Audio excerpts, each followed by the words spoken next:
Diyos, ang patuloy na karanasan, ang iyong kabutihan, ang iyong patuloy na kalinas ng iyong mga buhay.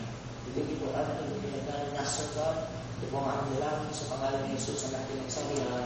Amen. Sa oras na ito ay gusto ko naman na ibahagi ang pinaka-importanteng bagay sa ating mga buhay. Ang maraming pinag-aralan natin, yung tinatawag na salita ng Diyos at ang katibayan o katunayan na ang Biblia talaga ay salita ng Diyos. At pinag-aralan natin yung nakaraang Thursday, ang patungkol sa salitang paligtasan. Nakita natin doon yung provision of salvation ng Diyos. Kaya sa oras na itong nais kong ibahagi sa akin ay yung salitang pananampalataya. Ano ba talaga yung pananampalataya? Ano ba talaga yung magturo ng Biblia patungkol sa kahulugan ng tinatawag na pananampalataya? Ang sabi dito sa amin ng Hebreo, actually meron lang tayo 30 minutes but I believe na ang Diyos ay magtuturo sa ating kalagitnaan maraming bagay upang tayo makalakad ng may tunay na tamang relasyon sa kanyang harapan. Kaya sabi dito ng aklat ng Hebreo, kapitulo 11, talatang 1, itong Hebreo ay yung pag-aaralan natin na sumulat ng Islam. Hindi matiyak kung sino yung sumulat ng aklat ng Hebrew, pero may mga nagsasabi ng mga Bible scholar ng Book of Hebrew ay may possibility na si Paul ang sumulat. Meron din nagsasabi si Priscilla, isa sa mga napangaralan at turuan ni Paul. Maraming nagsasabi, pero naman kahit na ito ay walang malinaw kung sino ang author, pero ang lahat ng sinasabi ng Book of Hebrew ay nakupong at nandoon ang isa sa lahat ng mga libro ng aklat ng Biblia. Dahil ang Biblia ay binubuo ng 66 books. Kaya kung mag-aaralan natin mula Genesis to Revelation, ay binubuo siya ng 46 na aklat. Kaya napakahalaga na sa oras na ito, marinig natin ang salitang pananampalataya. Kasi ito sinasabi ng aklat ng Hebreo 11:1. Tayo may pananalig kung nagtitiwala tayo, mangyayari ang mga inaasahan natin at naniniwala sa mga bagay na di nakikita. Sabi ng English translation, the faith is the substance of things hoped for, the evidence of things not seen. Ito pananampalataya ay mula sa mga bagay na inaasahan natin na hindi natin nakikita. Ito yung pananampalataya. Ito talaga yung salitang pananampalataya. Hindi ko pa nakikita, pero inaasahan ko na nangyayari yun, nagaganap yun. Sa inyo ba kayo nag-explain ng faith? Hindi ko nakikita, pero inaasahan ko na mangyayari magaganap yun. So, bigyan ko lang isang halimbawa yung salitang pananampalataya. Yung pananampalataya, gaya ng sardinas. Bibili ba kayo ng sardinas? Sardinas. Yung sardinas, di ba? Kapag bibili ka ng sardinas, hindi mo pa nakikita yung laman, pero naniniwala ka na sa loob ng isda. Tama? Yun ang pananampalataya. Hindi mo pa nakikita, pero naniniwala ka na nasa loob ng isda. Para yung aeroplano. Bibili pa yung aeroplano. Nakakang bibili pa yung aeroplano, hindi mo nakikita yung piloto, pero naniniwala ka meron ng mamanero ng aeroplano. Yun yung pananampalataya. Na hindi natin nakikita ang Diyos, pero naniniwala tayo may Diyos na may likha ng lahat ng mga at nagmamanitobra at inukontrol ng buong sanlibutan. Yun yung salitang pananampalataya mula sa mga bagay na di nakikita na inaasahan natin. Kapag pinag-usapan ng salitang pananampalataya, maraming theory o pananaw ng tao. Sabi nila, no? To see is to believe. Bago ka maning maniwala, kailangan makita mo na yun. Bago kang sumang-ayon, kailangan mapatunayan mo na. Pero sa Diyos, iba sa Diyos. Kung ang tao kapwiran niya, ay maniniwala lang kung nakita ko. Sa Diyos, iba. Pinakailangan maniwala ka muna, kaya nakikita mo. Kaya kapag pinag-aralan niya yung buhay ni Thomas sa Bible, isa sa salat ng 2 apostol. Kapag binasa ng salat ng John, chapter 20, namatay ang Panginoon Jesus. Nabuhay na ulit. Ngayon, nung nabuhay na ulit, pakita sa mga disipulo. Nung magpakita ng buhay si Jesus, nakasulubong nila si Thomas. Binalita niya, si Jesus buhay na ulit. Anong sabi ni Thomas? Di ako naniniwala sa sinasabi niya. Kung si Jesus ay buhay na ulit, gusto ko makita ng mata ko yung butas sa kanyang kamay at sa kanyang taglitan. Bago ko maniwala.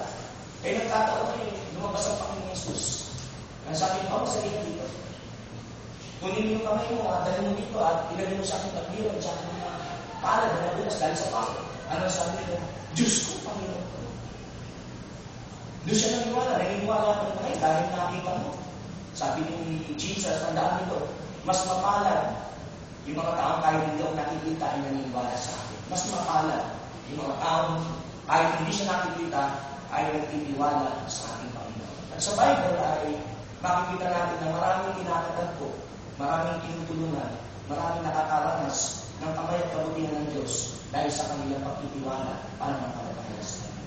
Pag pinag-usapan natin ang salitang fourth gospel, Matthew, Mark, Luke, and John, sa New Testament, maraming tao nagkakatipon-tipon dahil sinusunod sila kay Jesus, pero hindi lahat pinagpapala.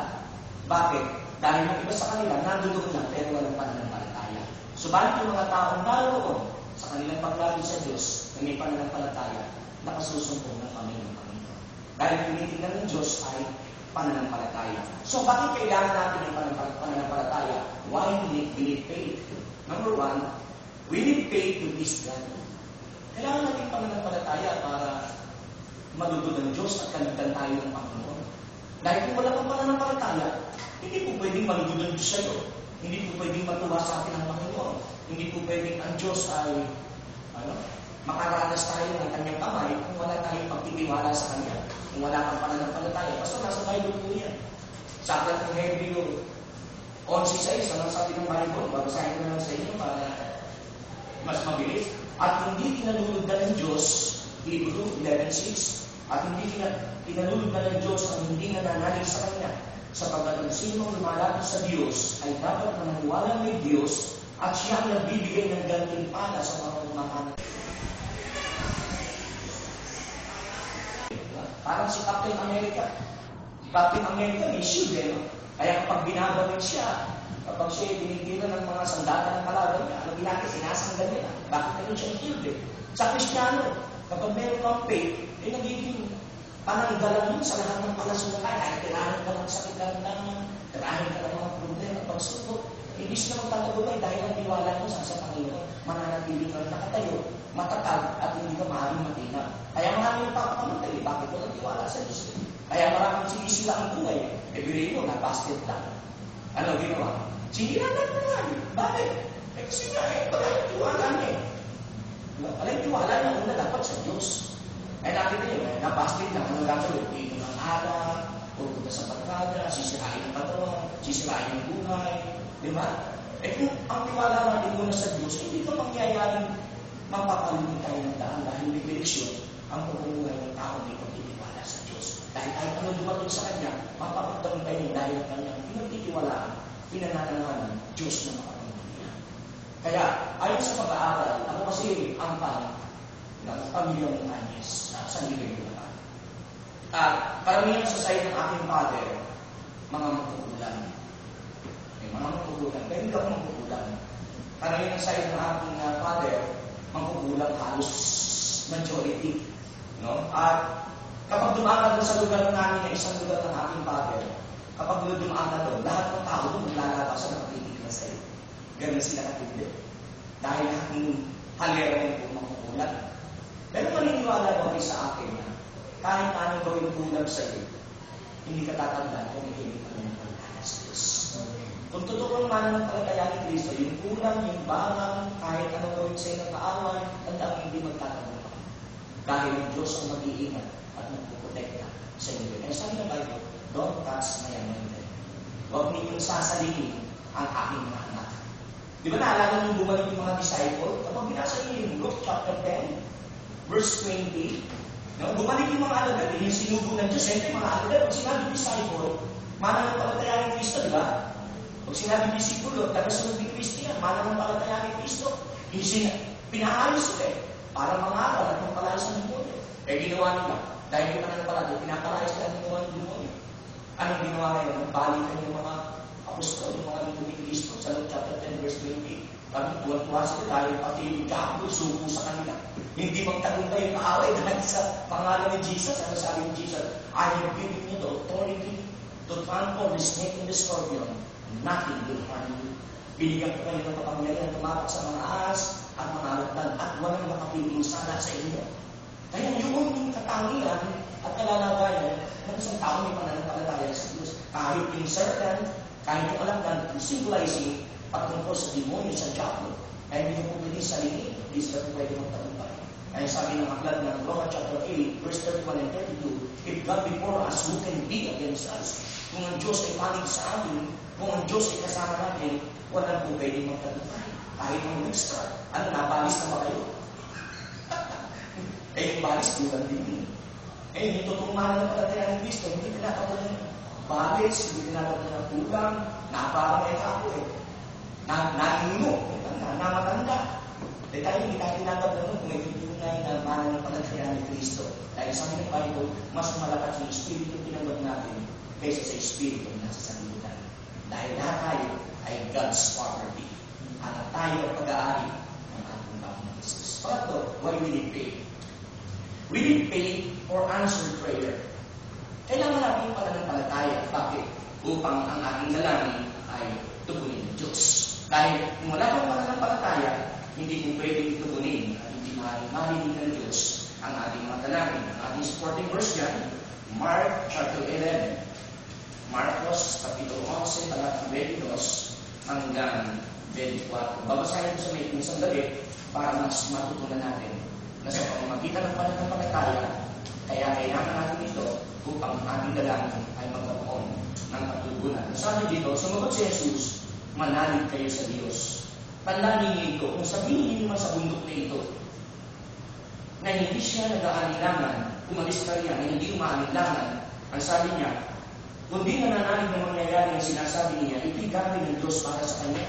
Verse 24, kaya sinasabi ko sa inyo, ano man ang hinihingi niyo sa panalangin, sa pamamagitan ng panalangin, manalig kayong natanggap ng hinihingi at matatanggap ng hinihingi. Sabi mo tayo, ano man ang hinihingi sa panalangin, manalig kayong natanggap ng hinihingi, hindi matatanggap na.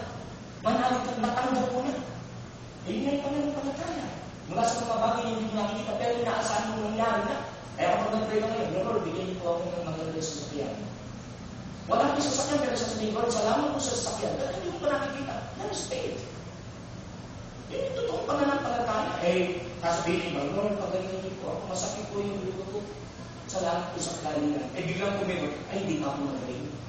Hindi yung pananampalataya. Yung doubt. Pag-aaring na, dahil ang pananampalataya mula sa mga bagay na di nakikita. Amen. Na inaasahan natin na gagawin pa. Yun yung totoong faith. Kaya ngayon, makikita natin yung 4 kinds of faith para mas maganda natin pag-aaral. Kaya importante na nandun yung pananampalataya. Kaya mahalaga, say, diyan sa ating nag-aaralan na yan na we need faith because God will answer our prayer. Say, believe, and you will see. Pag sinabi mo, manampalataya ka, magtiwala ka, at tatanggapin mo. Diba sabi ng Panginoon, sino sa inyo? Nananalig sa Diyos, sabihin niyo sa bundok na ito, tumalong ka, hindi ka nag-aalinlangan. Kundi nananalig ang mangyayari, gagawin niyo ng Diyos.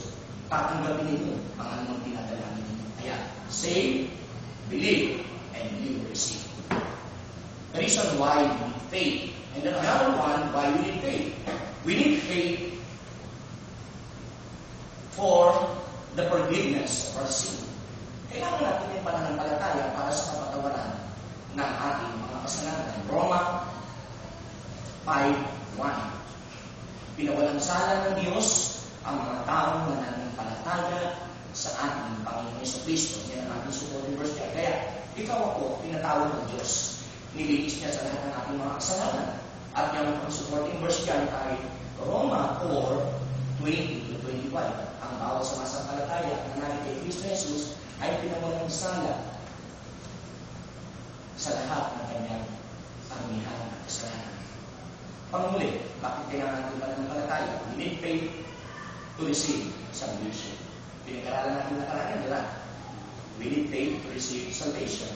John chapter 3, verse 15. Kaya kailangan ang pag-ibig ng Diyos sa kasalanan sa libutan, ibigay niya ang kanyang itong anak kung sino sumampalataya sa kanya, hindi mapahamak, hindi magkaroon ng buhay mo na kanya. Kaya kailangan pananampalataya upang tanggapin ang kaligtasan. Acts 16:31. Sumampalataya ka sa Panginoon Jesus at maliligtas ka.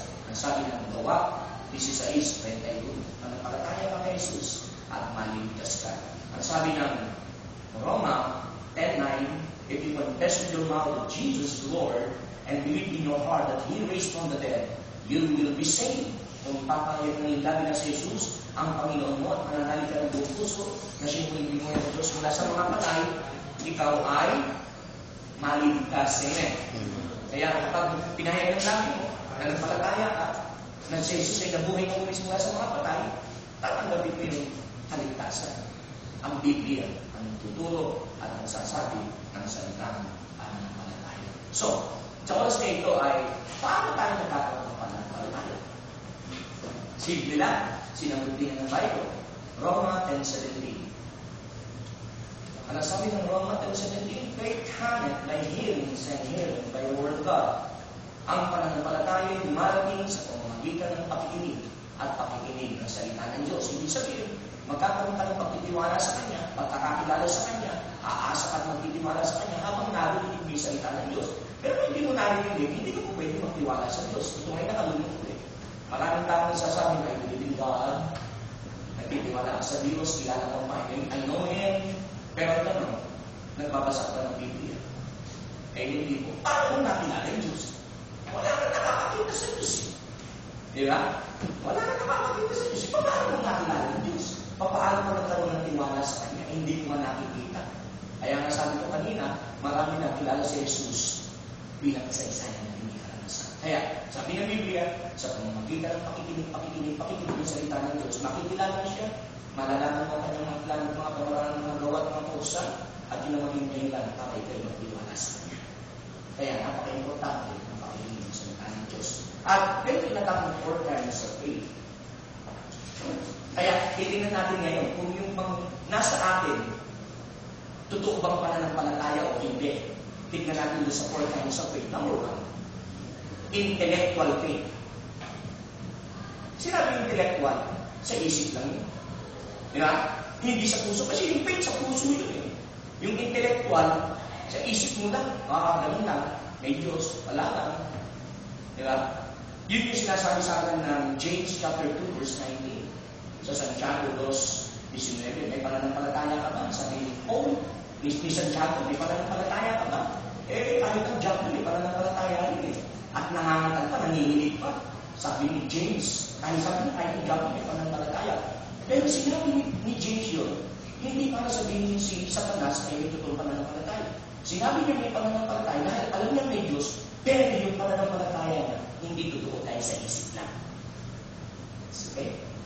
Nasa isip lang. Bakit? Kasi nananampalataya, hindi naman isinasagawa mo ngayon. Hindi naman isinasagawa. Rebelde nga sa Diyos. Diba? Alam natin may Diyos, pero hindi natin sinusunod ng Diyos. Alam natin may Panginoon, pero hindi natin sinasagawa ng kanyang salita. Bakit tayo pananampalataya? Nasa isip lang. Number 2, the kinds of faith. Wavering faith. Wavering. Nag-wavering. Wavering. Eh, nag-wavering pa kayo gano'n. Diba? Wavering. Nag-wavering. Parang kami yan, yung dagat. Nag-wavering yung dagat. Bakit? Ngayon, masikla. Yung tawag dito, yung pabago-bago isip, temporary lang yung kanyang faith. Wavering. Temporary faith. Diba? Yung pabago-bago isip, ngayon, gusto sa Diyos. Makalipas ang ilang araw, ayaw sa Diyos. Nung naranasan ng Diyos, ka-active.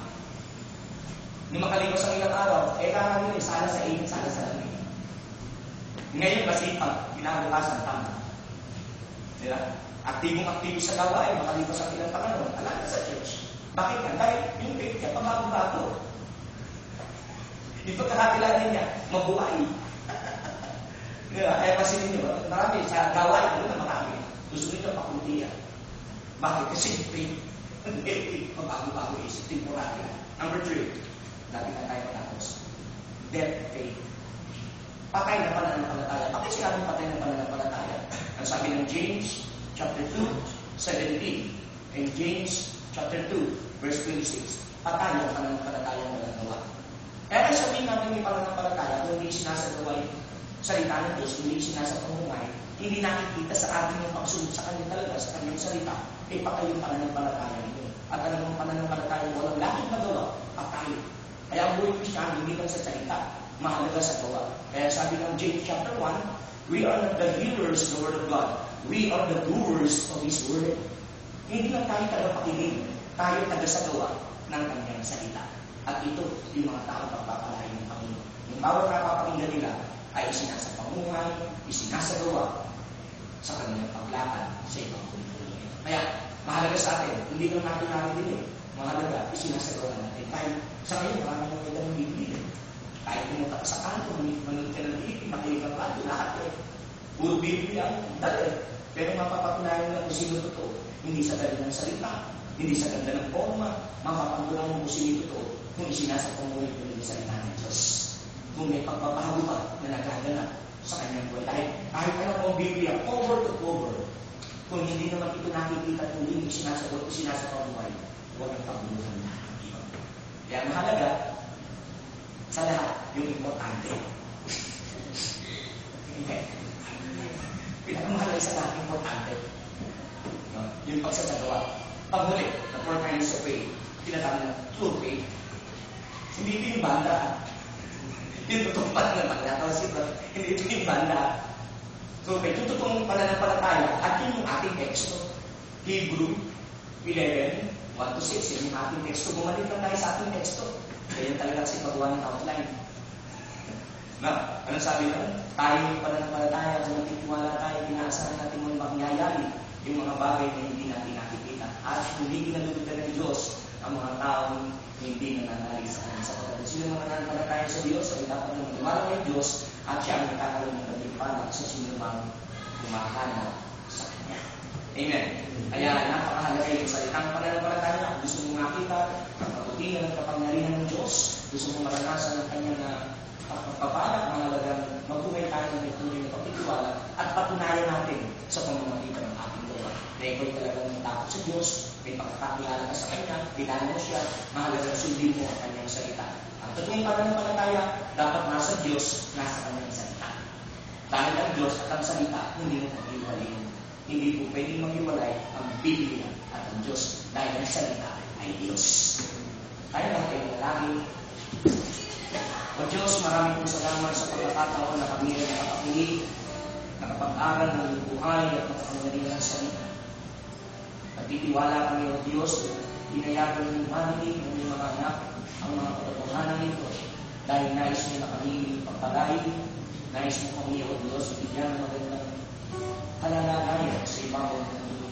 Kaya yan, O Diyos, dahil sinabi ni Paul na habang kami nabubuhay sa daigdig, mabubuhay kami sa pananalig sa anak ng Diyos, mabuhindig at nag-alay ng kanyang buhay para sa amin. Pagpalain mo bawat mga estudyante ng dumalong ngayong hapon, ang mananag ng mga panalangin, pangangailangan, ikaw o Diyos ang magkaloob ng lahat ng iyo. Bigit sa lahat, ilayin mo sila sa lahat ng pangalan at kapangamakan, kundi patuloy silang magtiwala, mananan, at ipagpatuloy nila o Diyos na ipakita sa pamamagitan ng kanilang mamumuhay at gawa na ikaw ang inuuna dahil sila'y tunay ng itiwala sa iyo. Ang mga salitang aming napakinggan, ipintal mo na malalim sa aming mga puso, upang o Diyos, hindi mo mawagin sa aming kaisipan na may Diyos na nagmahal sa amin na dapat namin mahalin, sundin, at ipasakot ng totohanan ng aming buhay. Ang man, o Diyos, sa kanilang sitwasyon, ikaw ang nakakatalos. Kaya tulungan mo sila sa mga pagkakataong ito. Lord, I pray, puspusin mo silang lahat ng iyong banal na Espiritu. Sa kasang ito, I pray that you would fill them with your Holy Spirit. At patuloy, O Diyos, na mararanasan po nila ang conviction, ang pagtuturo, ang instruction na nagmumula sa iyo. Salamat ang marami sa kanilang pag-aaral, bigyan mo sila ng sapat na pagulungan, kalaman, upang patuloy, O Diyos, na mangyari sa kanilang mga salita, na hindi mo nais na ang mga anak ay maging bulto, kundi ang nais mo sa inyong mga anak ay maging pangunahin. Lord, magyan ka ng mga mahal sa buhay, ingatan po ninyo ang lahat ng mga professor, ingatan po ninyo ang gabayan, ang ibig sa lahat pagpalain nyo, ang kaaralang ito, O Diyos, ang Jesus. Salamat ang marami po kung aming dalangin sa pangalan ni Jesus. Amen.